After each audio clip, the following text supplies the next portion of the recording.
नमस्कार दोस्तों, आज की वीडियो में हम बात करने वाले हैं पेड़ी गन्ने से हम अच्छी पैदावार कैसे ले सकते हैं। इसके लिए जो शुरुआत में हमको काम करने होते हैं उसके बारे में आज हम डिटेल से बात करेंगे कि पेड़ी गन्ने की अच्छी पैदावार लेने के लिए सबसे पहले हमें कौन कौन से काम करने ज़रूरी हैं।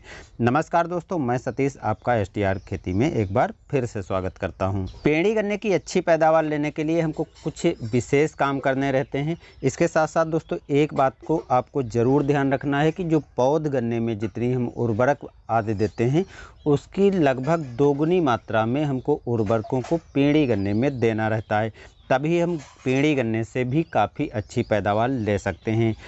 तो यहाँ पर हम कुछ क्रम से डिटेल बता रहे हैं। आप इस क्रम से यदि उर्वरकों को देते हैं, तरीक़ों को करते हैं तो अच्छी पैदावार लेने के लिए शुरुआती स्टेज में ही आप पौधे पेड़ी गन्ने से काफ़ी अच्छे पौधे ले पाएंगे और अच्छी तरह से शुरुआती स्टेज से ही गन्ना विकास करना चालू कर देगा। जब हम गन्ने की कटाई कर लें उसके बाद उसकी पराली गन्ने में ही बिखेर दें। बहुत से किसान भाई पराली जला देते हैं, तो ऐसा बिल्कुल नहीं करना है।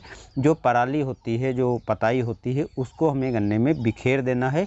इससे खेत में नमी जो है काफ़ी अधिक समय तक बनी रहती है, जिससे हमें सिंचाई की भी कम आवश्यकता होती है, क्योंकि जब पराली पड़ी होती है तो ज़्यादा दिन तक हमारे खेत में नमी बनी रहती है और जितनी अच्छी नमी समय तक बनी रहेगी पौधा उतनी अच्छी तरह से पोषक तत्वों को लेता रहता है।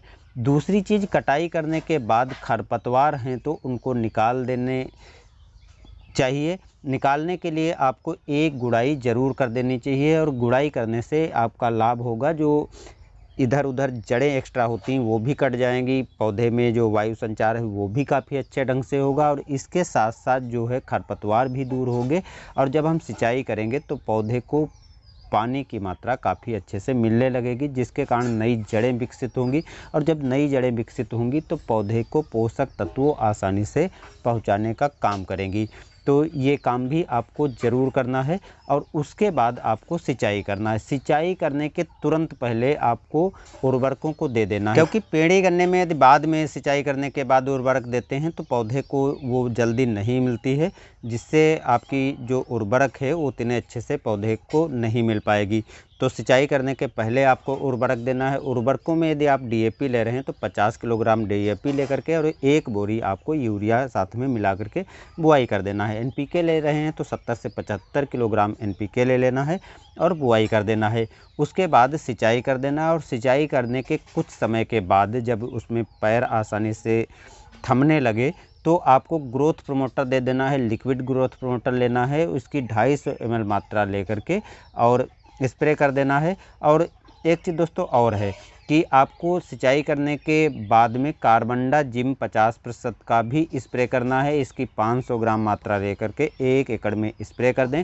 इससे जो ग्रोथ प्रमोटर देंगे तो उससे कल्लों का विकास अच्छे से होगा, नई जड़ों का विकास होगा, जिससे जो पौधा है अच्छी तरह शुरुआती स्टेज से विकसित होगा और कल्लों का फुटाव भी अच्छे से होने लगेगा। जो कार्बनडाजिम आप दे रहे हैं, जब आप गन्ने की कटाई करेंगे उसके बाद सिंचाई करेंगे तो फफूंद लगने का डर बना रहता है, जिससे बहुत से जगह बीच में गैपिंग हो जाती है, क्योंकि बहुत से मूढ़ जो होते हैं, जिसको हमारे वहाँ मूढ़ बोला जाता है, वो सूख करके ख़राब हो जाते हैं और पेड़ी गन्ना दूर दूर उगता है। बहुत सी बीच में गैपिंग देखने को मिलती है।